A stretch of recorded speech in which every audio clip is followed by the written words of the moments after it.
ধেড়ে ইঁদুরের পিসি, ধেড়ে ইঁদুরের বাবা, মা, বউ সব কটাই আসবে।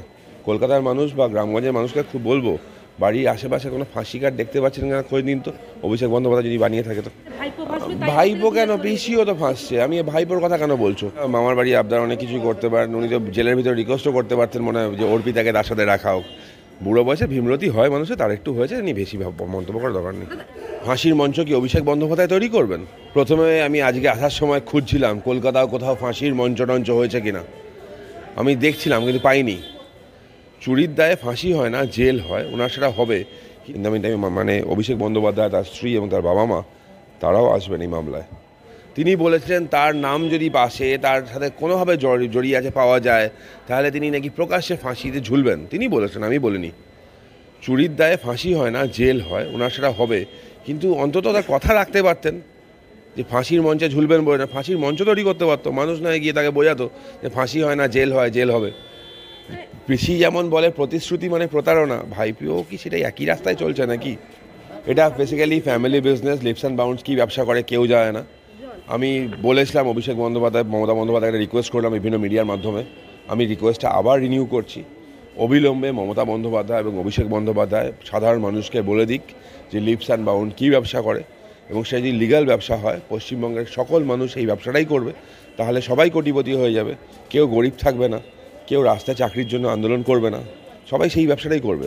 কিন্তু এরা ব্যবসাটা করে কি, জল বানায়, মিনারেল ওয়াটার। সে মিনারেল ওয়াটার কোথায় বিক্রি হয়? এখানে হাইকোর্ট এলাকায় এতগুলো দোকান আছে, একটা দোকানে দেখো, ছেড়ে দাও ধর্মতলা এলাকার একটা দোকান থেকে ওই জলটা দেখাও, কোথাও দেখবে না। দেখবে না কারণ এটা ওই কালোকে সাদা করার একটা ব্যবসা। লিপস অ্যান্ড বাউন্ডসের নাম পশ্চিমবঙ্গের প্রত্যেকটা দুর্নীতির সাথে জড়াচ্ছে, সে গরু চুরি হোক, কয়লা চুরি হোক, চাকরি চুরি হোক। এবং অভিষেক বন্দ্যোপাধ্যায় একসময় বললো তিনি জানেন না, পরে দেখা গেলো COO হচ্ছে অভিষেক বন্দ্যোপাধ্যায়, এটা তার পুরো ফ্যামিলি বিজনেস। কালীঘাটের কাকুকে তিনি CEO বানিয়েছিলেন, সুতরাং অভিষেকের ব্যবসা এটা। এবার ওই কান টানলে মাথা আসে, কান টানা হচ্ছে, মাথাটাও যাবে, চিন্তা করো না। কর্পোরেট মানে সিম্পল একটা লজিক তোমাকে বোঝানো, দর্শকরা বুঝবে কিনা আমি জানি না।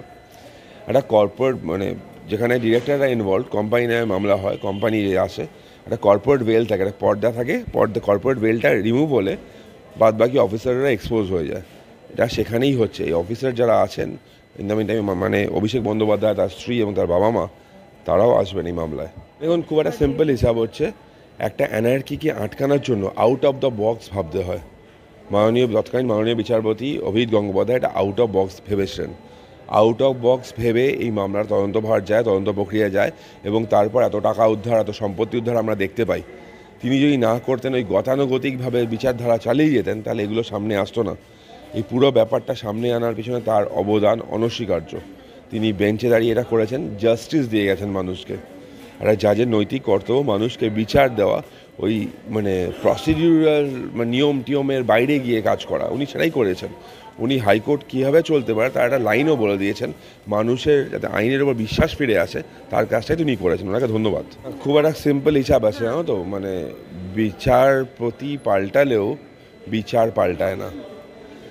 অভিষেক বন্দ্যোপাধ্যায় এই মামলা নিয়ে অনেক কিছু গেছিলেন, সুপ্রিম কোর্টেও গেছিলেন, বাঁচার জন্য কিছুই হয়নি।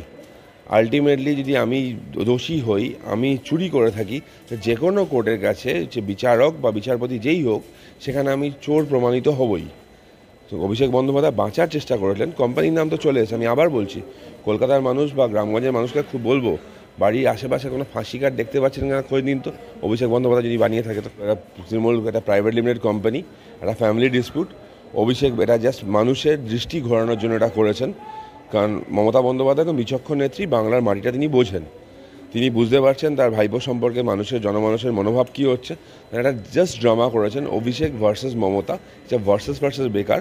তারা বেসিক্যালি একটা টিমেই খেলছে, কোম্পানি মালিক তারাই, বাদ বাকিগুলো চাকর বাকর। ভাইপো কেন, পিসিও তো ফাঁসছে, আমি ভাইপোর কথা কেন বলছো? 30B হরিশ চ্যাটার্জি স্ট্রিট মমতার বাড়ি, বিভিন্ন ক্ষেত্রেও তার বাড়ির কথাগুলো আসছে, তো তিনি কি বাইরে যাচ্ছেন নাকি? আমি আবার বলছি, এই ডিফারেন্স যেটা দেখানো হচ্ছে, সেটা ক্রিয়েট করা ডিফারেন্স, ওটা একটা ওই নাটক ছাড়া আর কিচ্ছু না। পার্থ চট্টোপাধ্যায় যত ভুয়ো কোম্পানি আমরা দেখে বলে একবারে চার্জশিটে চলে এসছে, তারপরে উনি কি করে গিয়ে গতকাল দেখছি না, বেল প্রেয়ার যে কেউ করতে পারে, তার রাইট। সুপ্রিম কোর্টে কি বলেছে, সুপ্রিম কোর্ট ওনাকে বলেছে you are an absolute corrupt person, এসব কথাগুলো হয়েছে। সুতরাং বেলের প্রেয়ার যে কেউ করতে পারে সেই করেছে। এটা কি আবদার, মানে ওরা পেয়েছে আমি পাবো? হ্যাঁ, আমার বাড়ি আবদার অনেক কিছুই করতে পারেন, উনি তো জেলের ভিতরে রিকোয়েস্টও করতে পারতেন মনে হয় যে অর্পিতাকে তার সাথে রাখা হোক। বুড়ো বয়সে ভীমরতি হয় মানুষের, তার একটু হয়েছে, নিয়ে বেশি মন্তব্য করার দরকার নেই। পুরোটাই আমি বলছি পুরোটাই আসবে, এখনও সাবসিকুয়েন্টলি আরও কিছু ফাইল হবে, আরও কিছু তথ্যের জন্য ওয়েট করছে।